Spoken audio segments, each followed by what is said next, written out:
ராத்திரியில் ஒரு யாத்திரையில் பூவோடு காக்கும் வருது.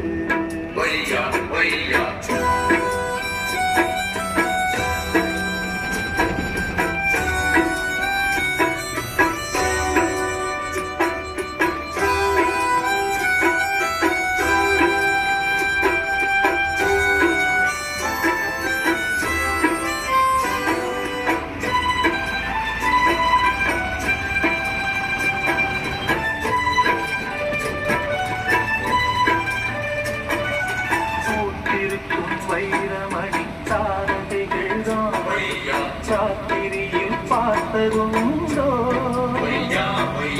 சாத்திருக்கும் சாப்புரி கண்ணுறங்காமல் பாட்டு செய்ய கேட்டதுண்டோ.